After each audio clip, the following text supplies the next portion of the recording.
you're calling in, you are here for the University-Based Child and Family Policy Consortium call on dissertation funding for child and family policy research.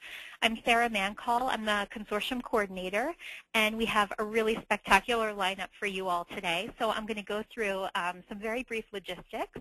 Well, first off, welcome to the call.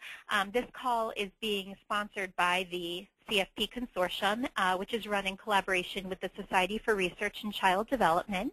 And just to give you a very brief overview of the consortium, we are a network of 35 plus university centers, institutes, programs, departments that all work on child and family policy.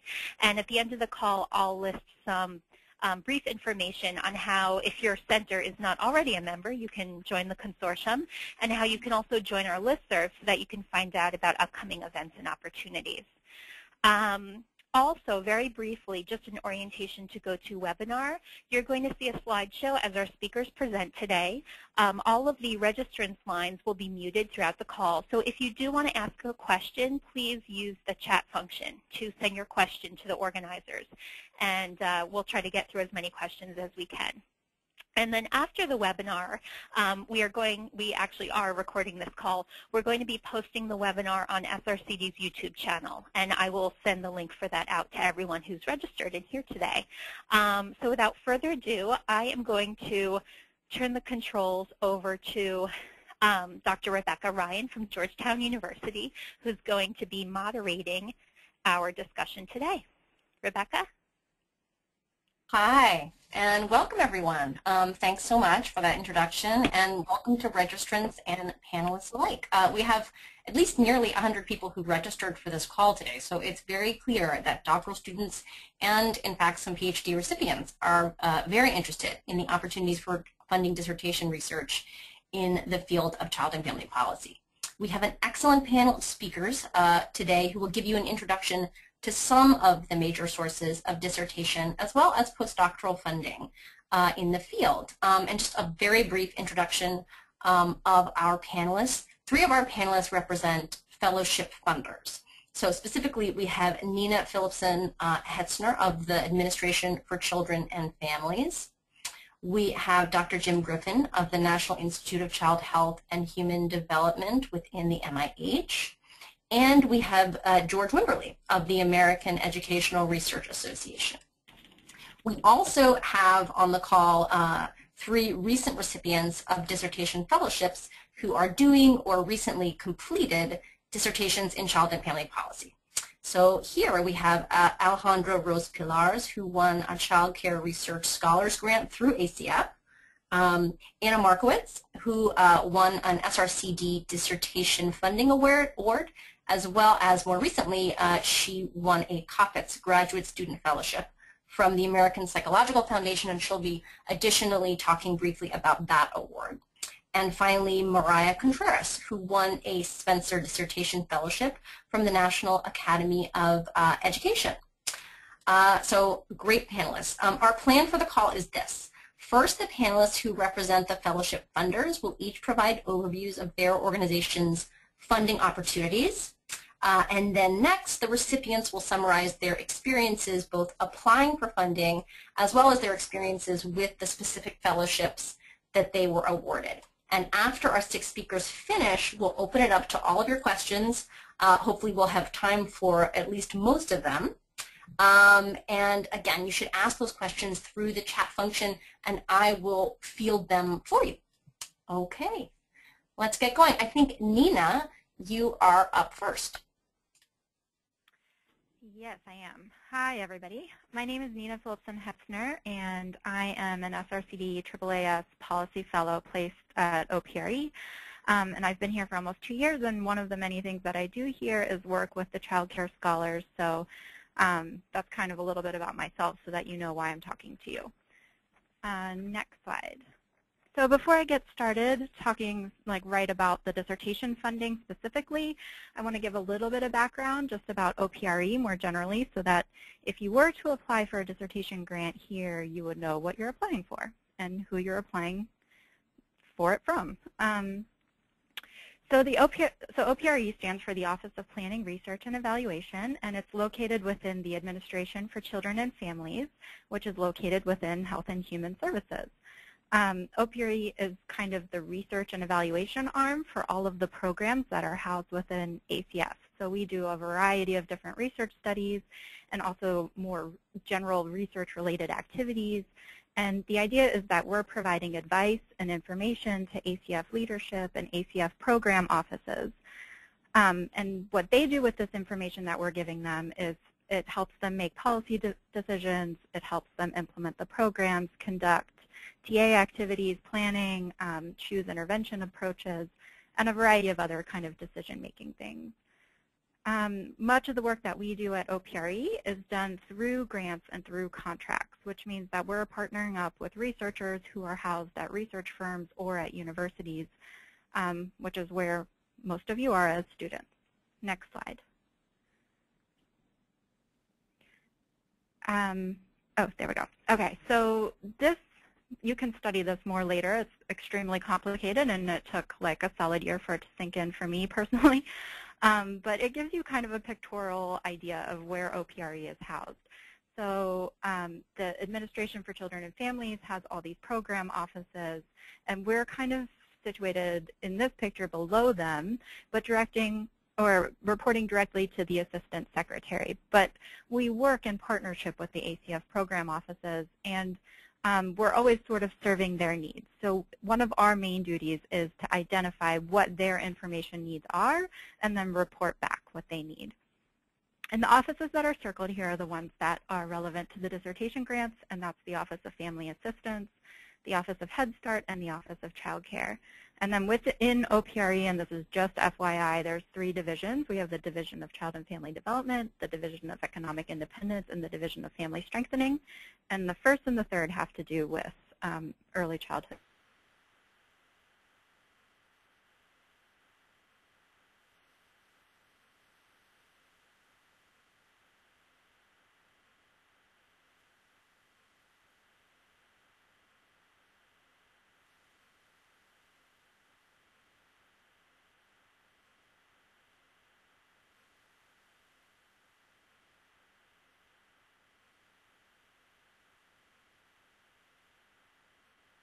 Research priorities and agendas in other ways too. We communicate with the larger research community, and that means we have expert meetings and work groups and get input from a variety of people who are in our field on any given topic, and set an agenda by understanding where we are currently on a given topic and where like future research can take us on a given topic.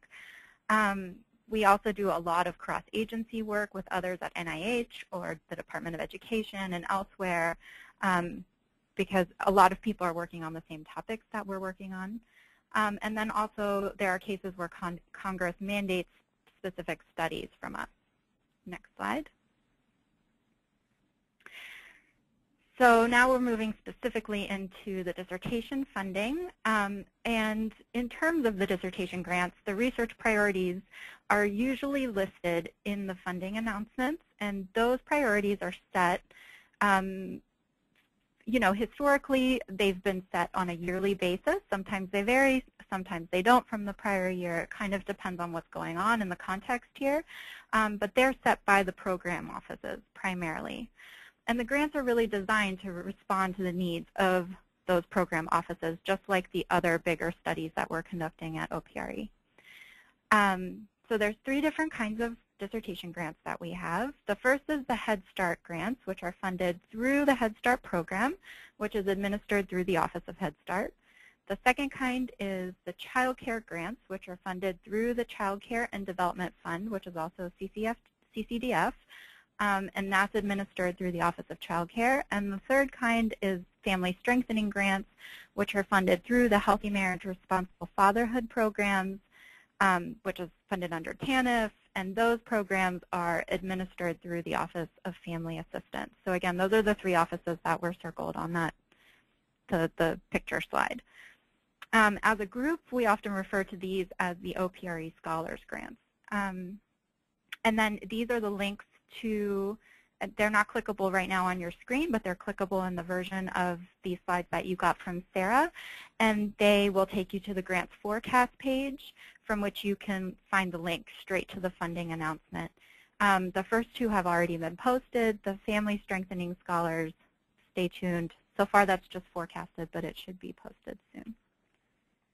Next slide. So the general purpose of these grants, all three of them, this is speaking across the three grants, is to respond to the program office's research needs, like we said, and they're also designed to support and train new researchers in the field. So we really want to foster strong mentoring relationships between you all and the mentors that you're already working with, and then also provide communication and collaboration among grantees, among the students who are receiving the grants, and then also create links to other researchers and policymakers and practitioners within the group. Receiving one of these awards links you in with a network of fellow students, also their mentors and other established academic researchers as well as federal researchers. So once you've been awarded the grant, there's a few requirements that kind of come along with it. One of it is that you're invited to attend a grantee meeting once per year where all the grantees present their research to the other scholars and the other mentors. And this is a great opportunity to get feedback and to network. We also try to incorporate some kind of professional development sessions and components into this meeting, and we really want to help students explore and learn about various career options. And then there's also some social components as well that are usually a lot of fun.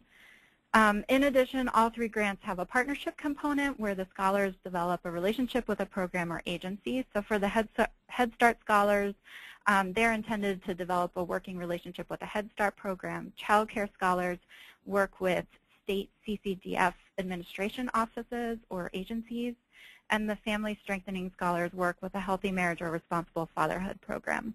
And the idea here really is that the scholars develop relationships with their program partners prior to submitting an application so that the program or administrative office can be part of the project development, so that the project has purpose and is useful to them, and so that at the end of the project, when you're giving the information back, they've been part of the entire process, and that dissemination piece goes much more smoothly. And this partnership, this collaboration, is really a really great training opportunity and a great way to learn how to bridge the gap between research and practice. Next slide. In terms of the timeline of the grants, in past funding opportunity announcements, and this varies year to year, and we can never predict exactly what will happen in a coming year, but historically speaking, in past funding opportunity announcements, or FOAs is the other word we use for them, they are posted in the spring, then the applications are due sometime mid-summer, and then the awards are made in early fall. So ideally, an applicant would have an approved dissertation proposal by the due date of the grant application, normally early summer. But there's a little wiggle room, so if you don't have your dissertation approved yet, so you haven't done the proposal yet, at the time of application, you just have to have it before the award date in the fall. So there's a little bit of space there. And then in the past, students have always been able to apply for 2 years of funding, and in the past the award has been around $25,000 per year. Next slide. So that's it for me. Feel free to contact me. That's my email address and my phone number on that slide. I'm very happy to speak to anyone who might be interested in applying. Or if you have any questions about any of the slides or the links or anything technical about the application process. Thank you so much. Wonderful. Thank you so much, Nina. That was great. And we've gotten some questions, but we're going to hold those for the end. I think it's best if we move on to our next speaker, who I think is Jim. Yes. It is Jim. Good afternoon. I'm Jim Griffin. I am the Deputy Branch Chief of the Child Development and Behavior Branch at the Eunice Shriver National Institute of Child Health and Human Development, which is a mouthful. And I also oversee our early learning and school readiness portfolio. I'm going to be going through very quickly a lot of information, and you have slides with links where you can find more information. But I'm really going to focus, as requested, on the predoctoral training grant application process that we have at NIH. Next slide.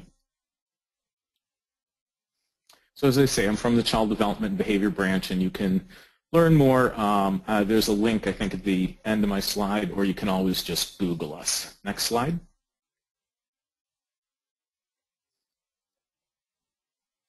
Okay, and again, I'm not going to go through all this, but this way you have the information in terms of the names of the program officers in our branch, as well as some of the areas that we cover in terms of our areas of science. Next slide. Here we go. Okay. Am I going to go over all this? No, I am not.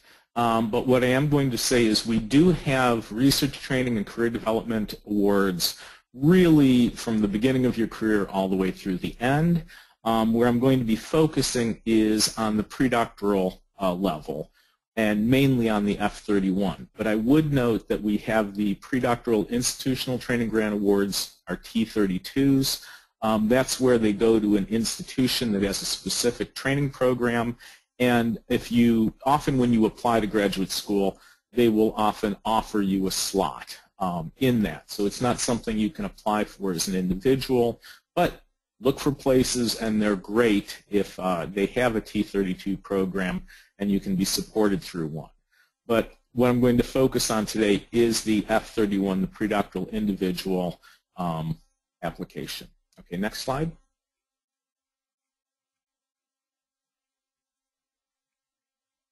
There we go. Okay, so as I said, for individual research fellows, the National Research Service Award, NRSA, program is for graduate students and postdocs. There's the F31 for predocs and F32 for postdocs. And I'm going to emphasize, and I'm going to repeat this again, in the past, many institutes at NIH, including ours, only had the F31 open to diversity candidates, qualified minority applicants, those with various disabilities, or from disadvantaged backgrounds. That has now changed, and in fact, I think perhaps all the institutes now accept F31s from all candidates. Many, such as ourselves, actually has a place where you can indicate if you qualify as a diversity candidate, because we do a little bump in terms of funding levels, not funding level, in terms of our funding cutoff. So in other words, minority candidates can go a little bit higher and still get funded. But what I really want to emphasize is some institutes used an R36, just in case you have a mentor who still remembers those. That was a specific dissertation award. We no longer use that mechanism. Everyone goes through the F31. And then we also have our career development awards, but those are at the postdoctoral level. So I'm not going to say anything more about those. Next slide. I thought I'd be remiss if I didn't mention a second about our research grants. And I do want to emphasize, unusual, but it would certainly be possible at the predoctoral level to put in for an R03 or a small research grant application, perhaps even with a mentor or something of that nature. But I'm putting all the information there in a nice slide so that you can reference it. If you ever come across an R01 or R21, this gives you the basic information. Next slide. Okay, the main thing I want to emphasize, and I think this is true for everyone, but it's certainly true for NIH, is you have to put your application in response to a specific funding opportunity announcement, or FOA. And I'm pretty sure it's true for everyone here that's a federal agency. Everything goes through grants.gov now. And the reason I'm emphasizing that is if you don't have the current form number, it will not accept your application.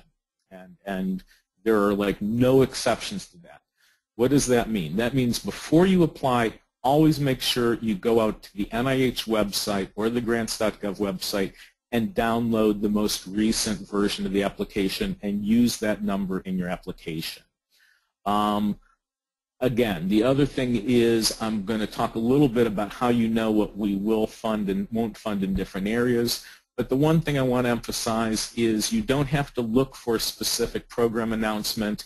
That many of our research grants certainly, but it's true of our training grants also, are unsolicited, meaning we don't have something out in that specific area of research. You have your idea and you put it in under our parent announcements. The other thing I want to emphasize is you should always work with your mentor, your Office of Sponsored Projects, and it's a good idea to email your program officer long before the submission deadline. Now, I always say at this point, go through those first steps before you email your program officer, and when you do, email them with a one-page attachment, maybe a summary of your F31 research plan, who your mentor is, things of that nature. I always emphasize the fact we're very busy. You will sometimes have to be persistent in terms of getting a response, but we will try to respond to you. Once you have submitted your application, we cannot have any conversations with you until after your application has been reviewed. And then the final thing I always emphasize, program officers are no substitute for Google. Please don't email me and ask, when is the application deadline? You should be able to look on the website and find that out for yourself. We have a submission that's ongoing 3 times per year. Okay, and finally, for the funding opportunity announcements accepted by NICHD, you see the link below. What I want to emphasize is not every institute within NIH it participates in every funding opportunity announcement. So make sure that they do before you apply to a specific institute. Next slide. Now, how do you know whether NIH will fund things in your area of research? There's actually a very nice tool right now called the NIH Reporter that you can go to this website and actually put in key search terms and see what you get back in terms of what we currently fund. And this will be based on applications we currently fund or have funded in the past. So you can see what is there. Now, as I say, if it looks like somebody's already being funded to do exactly what you wanted to look at, you may want to get more information about that before you get too discouraged. If you do a search here and don't find anything, don't be too discouraged, because it could be either something with the search terms or just because we haven't funded it yet doesn't mean that we won't, okay? But this is really a good place to start in terms of looking at things that we currently fund. And the other thing it's going to do is it will tell you which institute is funding it and even who the program officer is, so you know who to contact. Okay, next slide. Even better, there's a new thing called Star Metrics, where they've taken the reporter concept and actually expanded it to all of the federal agencies that you see listed there. And it includes the Administration on Children and Families, Center for Disease Control, Department of Defense, National Science Foundation, and the National Institutes of Health. Not quite sure why it does not include the Department of Education, at least not yet.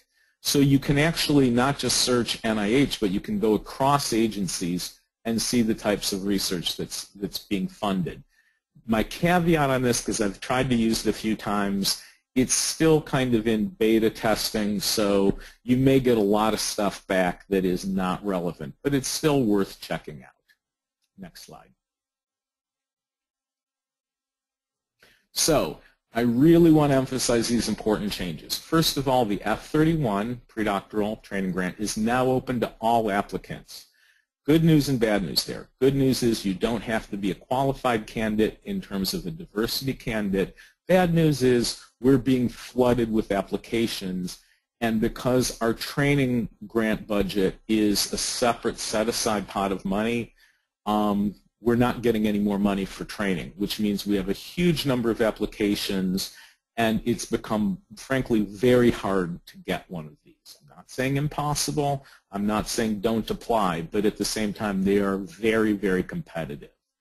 The other thing, if you've heard of this in the past, we had actually moved to where we only had one submission and then one resubmission based on peer review comments.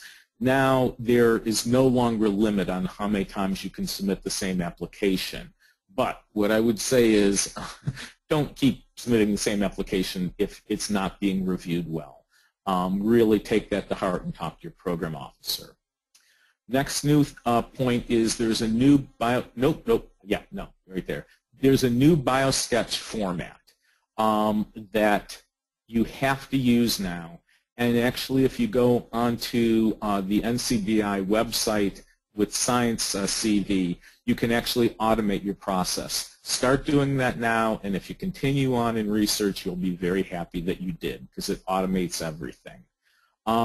There's something called Now Assist, which can be used for preparing and submitting grant applications. I don't think that's ready yet for the F series, but it will be soon. And the reason I say using this is it makes it a little bit easier to fill out grant application forms. Finally, this is just something for your mentors as well. There's the new NIH public access policy requiring the submission of peer-reviewed manuscripts to the National Library of Medicine and PubMed Central no later than 12 months post-publication. Why is that important to you? Because if in your F31 application your mentor has a publication listed that should be in their PubMed,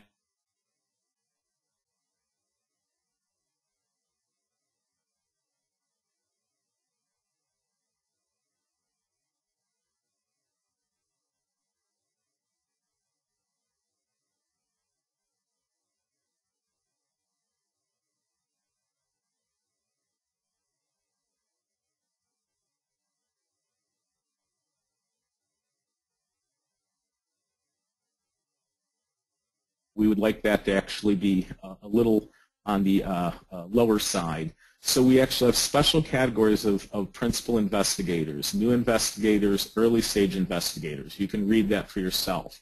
My point just being this doesn't apply to the Fs. It only applies to research grants, but that this is a really valuable thing that you should take advantage of.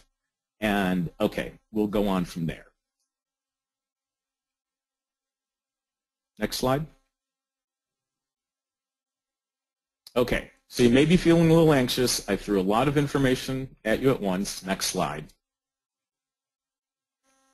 But we definitely want you to stay calm and know that we're here to help you. Next slide. And that together, we will make this work. Next slide. And I think everybody has things. You can find out more information about my branch, and you can email me for more information. And that's it. Thank you. Thank you so much, Jim. That was wonderful. Okay, now for our last panelist for funding, George Wimberly. Thank you. Yes, I am George Wimberly, and I'm the Director of Professional Development and Diversity Officer at the American Educational Research Association, AERA. Many of you know us as we are the national or international research society concerned with improving education, and we encourage scientific inquiry, promote dissemination and practical application of knowledge and research results.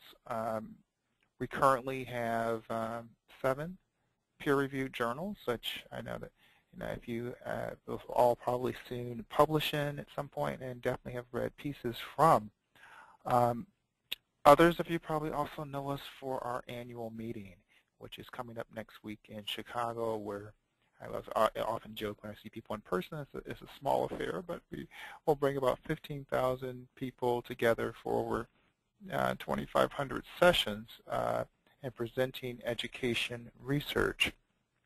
But there's another aspect, though, with AERA, is that because we have such a broad reach across the field of education research as an interdisciplinary organization, across the behavioral and the social sciences, the humanities, that we are able to reach a lot of scholars and scholarship and different methods of doing research quantitative, some ethnography, narrative analysis, as well as quite a bit of quantitative work in using various statistical techniques. So a lot of we have funding, some from the National Science Foundation, some from some other sources, and our own sort of investment into professional development, where we are funding currently dissertation research as well as some postdoctoral fellowships. So I'm going to talk a little bit about both of those here today. It'll be a little bit different. So in the next slide, specifically first, I'm going to talk about the AERA grants program and some of our dissertation funding under this program. Now, sort of issues around how we have named things. The AERA grants program has been around since 1990 or 91 or so. So it sort of predates a lot of our efforts. And this program is sponsored by the National Science Foundation, NSF. So this is through, we've had about, I think it's now, we're about on our 8th successive grant from NSF. And from the larger AERA grants program, which consists of dissertation grants, research grants. We also run several statistical institutes and some other professional development and training as part of this larger grant. So, this particular program, in terms of our dissertation funding, it's all to support the use of large-scale data analysis, large-scale data sets to examine an education research topic. As you see on the slide here, right now we are funding scholars at $20,000, and that's for 1 year with the $20,000 stipend to finish up your research. Usually people are at the dissertation stage at that point. It's sort of a 1-year write-up grant. We will award $20,000, and although we don't require your institution to match funds or anything, we do highly encourage your institutions to waive tuition and other things, and we sometimes work with the institutions that kind of help them to make that happen.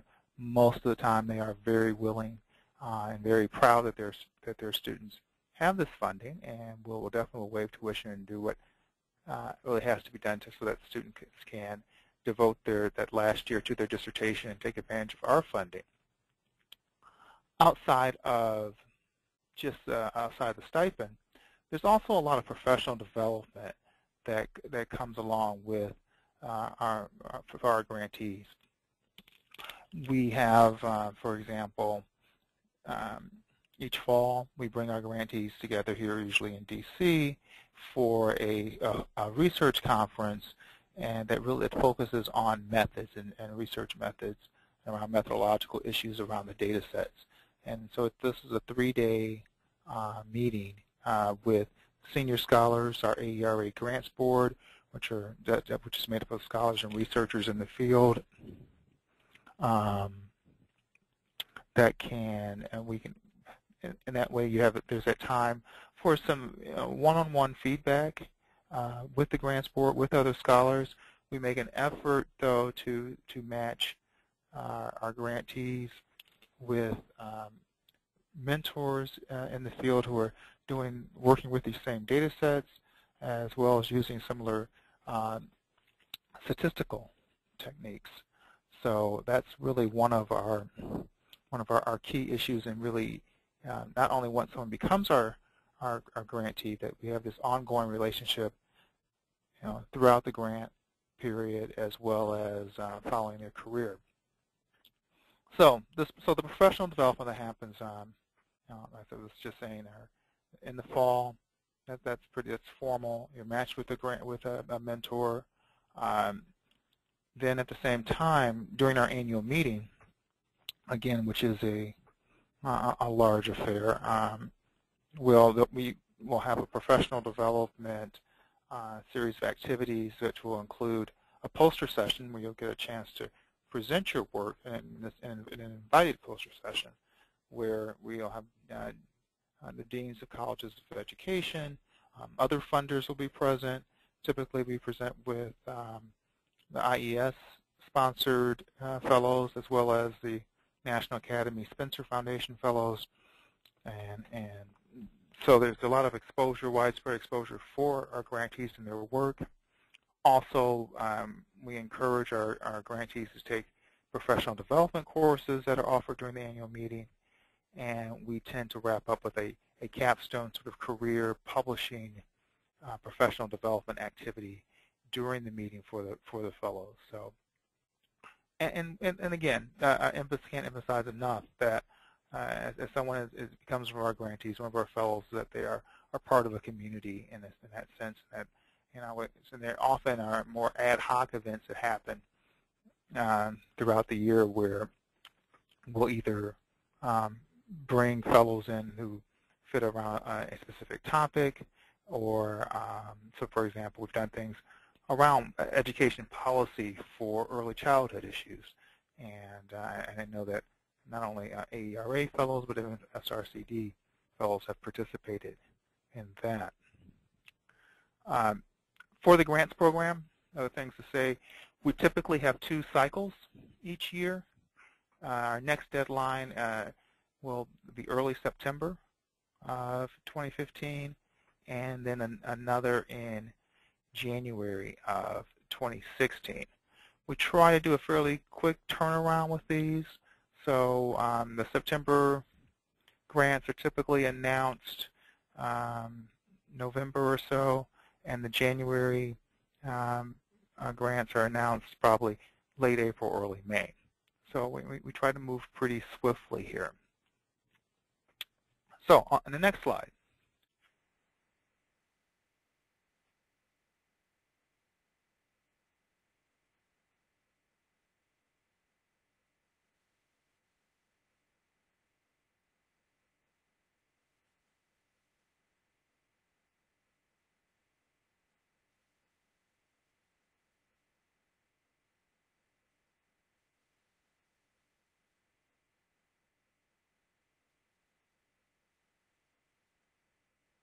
Apples K, educational longitudinal study, the L's, and the list goes on here. And I know I've been mentioned though too, even some of the data sets that have been around for a while, such as High School and Beyond, which was collected originally back in the 80s, as well as the National Educational Longitudinal Study in 1988. Now, people are still publishing from these data sets. There have been different versions, as they've been different iterations of the longitudinal studies. People are comparing and combining data sets, current versus some of these data sets from the past. So definitely encourage you to really, if you're using these data sets, we will move on and work with these. The other thing, though, too, and other federal data sets to mention, the U.S. Census is another one to consider, and as the federal data set, if you're using this data to address an education research topic. Okay, and the next slide here. I'm going to move on here quickly. We also have our Minority Dissertation Fellowship in Education Research. This is a little bit different in that this is for racial ethnic minority students who are underrepresented in education. Another $19,000 fellowship with another $1,000 that can be reimbursed to attend the annual meeting, and some of the very similar professional development opportunities that we find with the overall grants program, as well as and again, this being a one-year project. But one thing that's different also different for the minority grant is that it's open to topics, various topics. It does not necessarily have to be using one of the large-scale data sets.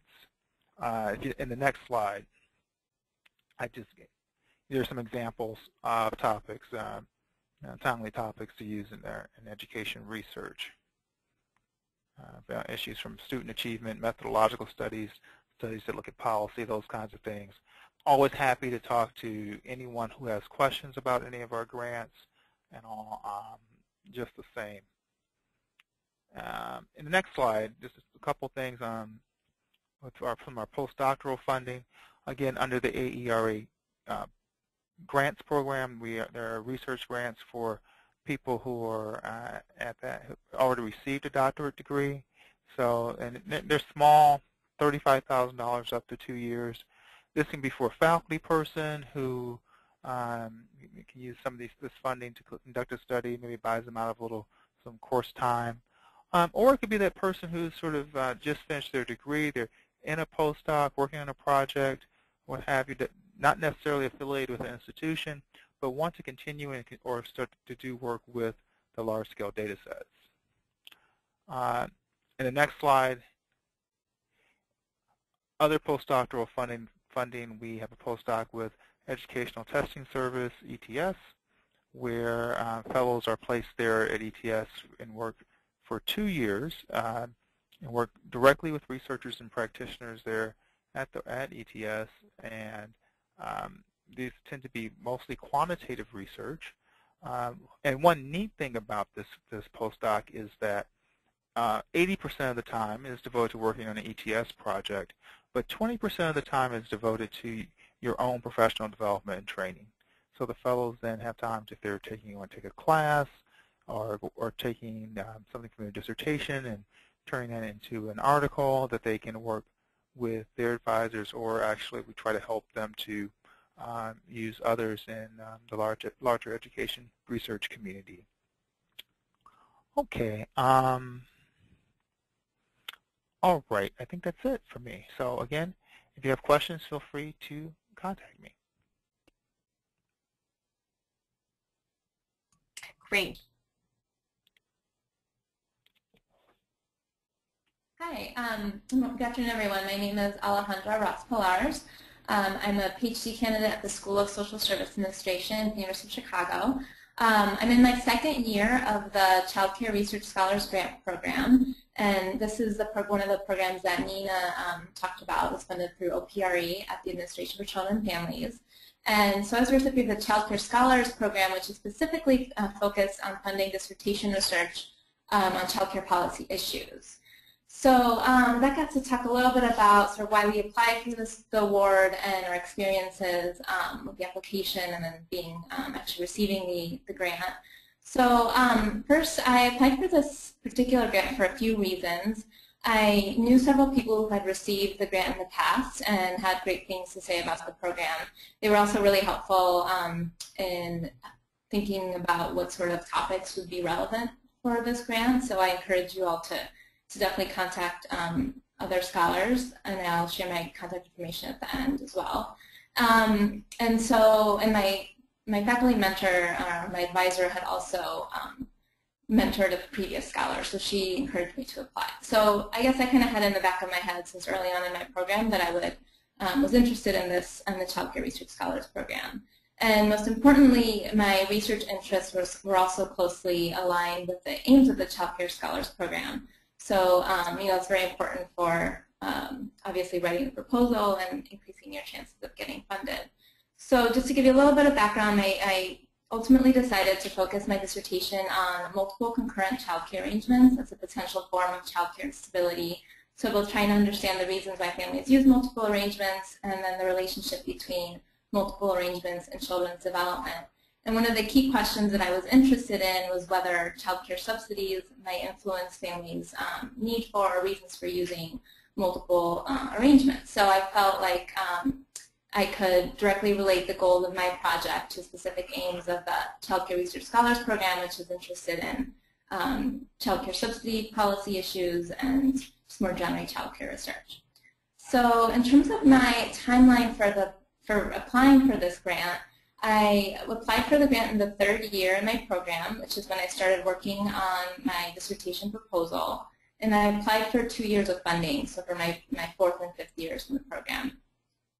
I started working on my proposal sort of in the winter of my third year, so by the beginning of March, which is about when the funding opportunity came out, I had pretty much finalized my research questions, done some preliminary analyses, and had like a short draft of mostly just the front end of the proposal. So I would say it's a pretty good place to be. It took me about 2 months, so by mid-May I had pretty much finished a full draft proposal, and then the grant was due, I believe, at the end of May or beginning of June. As Nina mentioned, I didn't have to have, so at the time that I submitted the application, I didn't have my proposal approved by my dissertation committee. So one of the things that I did was I had my committee write a letter saying that they had read the proposal, were confident that it would get approved with only minor changes. And so that that's something to keep in mind if you're not going to have defended your proposal before submitting the application. That's one thing you can do to sort of improve your application. Another thing to keep in mind is that as a requirement of the grant, you need to include Child Care Development Fund Administrator if you're applying for the Child Care Research Scholars Grant specifically.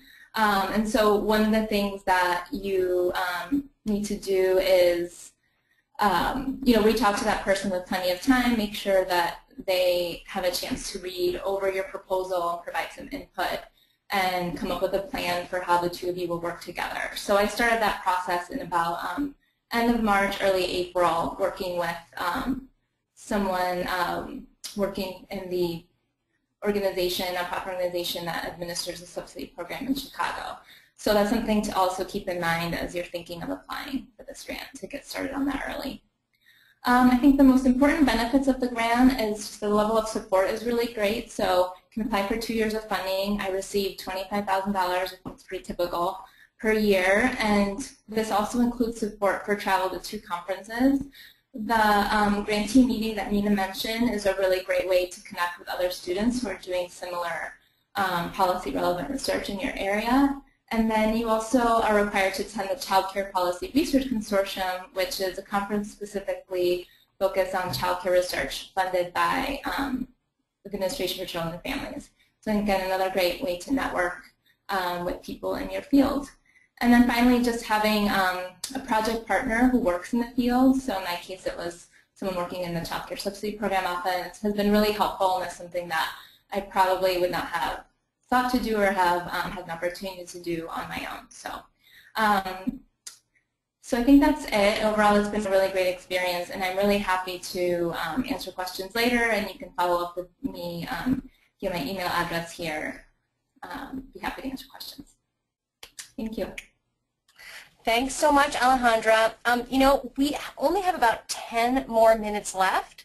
So I was thinking that I am so appreciative that both Anna and Mariah are on the call, but perhaps those guys can just be here to help field some of the questions. I just want to make sure we get to some of the questions, really good questions that folks have been bringing in. So I think I'll just go ahead and start asking those questions, and then of course all the panelists should feel free to respond.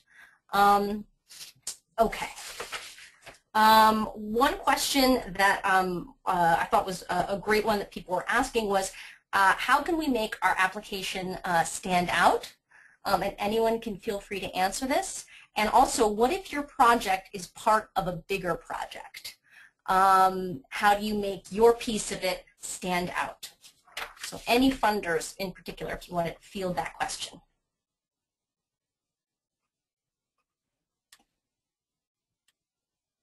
And remember, you have to unmute yourself. This is George. George Wimberly at AERA. I think one thing about projects, I think, standing out is that when paying attention for us, paying attention to the actual announcement and following sort of our directions. And I know people typically are working on these projects and are quite involved at this point, but it's important that the applications don't read like a term paper, and then it's very clear. And sometimes those are some of the stronger applications I find, where we're clear with what they're doing, the background is clear, the method is clear. This is Nina. I'll chime in and just kind of echo what George said, which is really try to respond to the research priorities that are in the FOA, and then the clarity of writing is a huge deal because all the applications get reviewed on panels that are separate from OPRE and are put together mainly by experts in the field, or they're put together by us, but they are the panelists are experts in the field, and they're reviewing a bunch of applications. And so the clearer the application is, the better the writing is, the more sophisticated it is, the easier it is to read. Great, thanks. Anyone else want to chime in?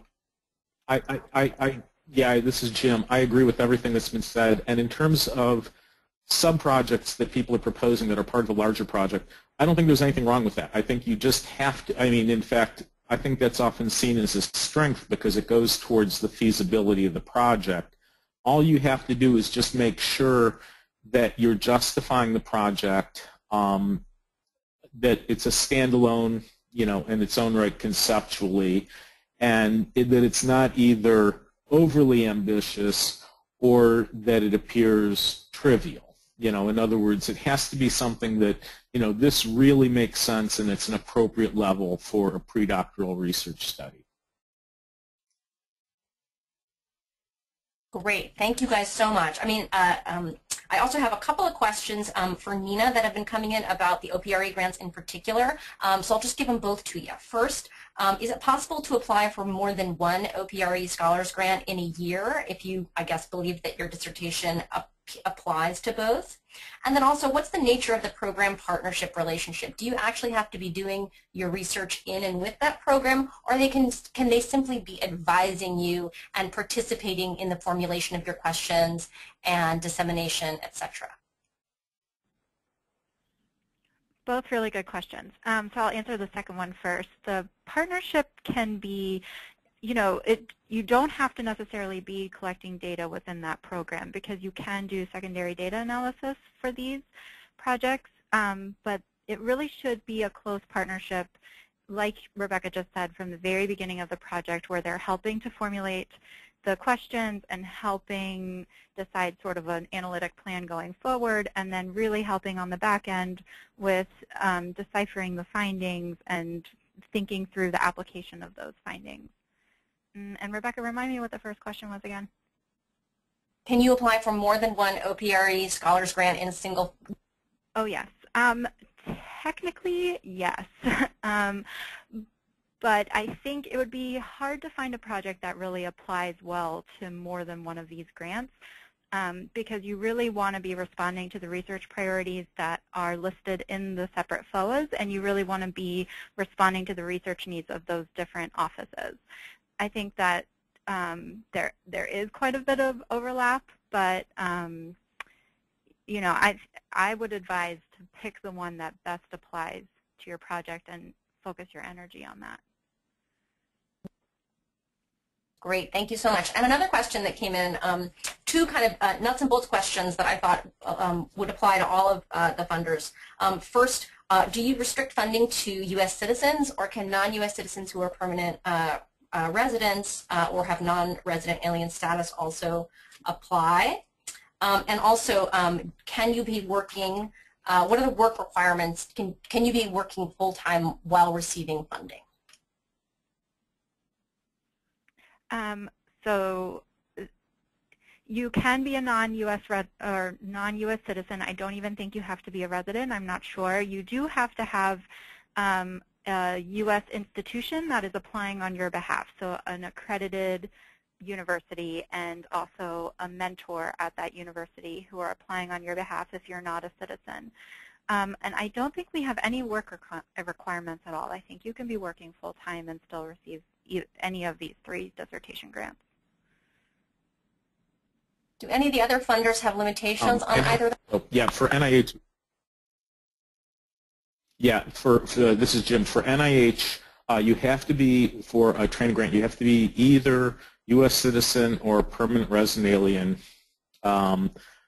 However, one thing that's a little different is the fact that you can actually be a U.S. citizen but have your application come from a foreign institution. So in other words, if you want to do your research mentorship at Oxford, England, Oxford, England could actually submit to us. That's okay as long as you're a U.S. citizen. Is that clear?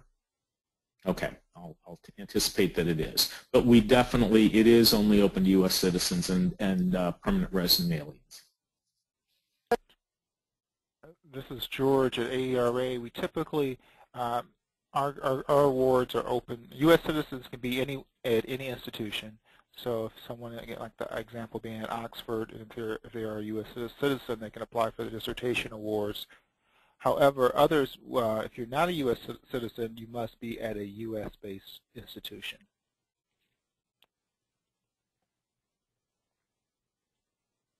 All right, thank you guys so much. And I think we have time for one last question. And so to all the funders, if you have special criteria for diversity, fellowships, or diversity groups, do you include immigrants as part of diversity, immigrants to the United States or children of immigrants? And also, do you include sexual orientation in diversity?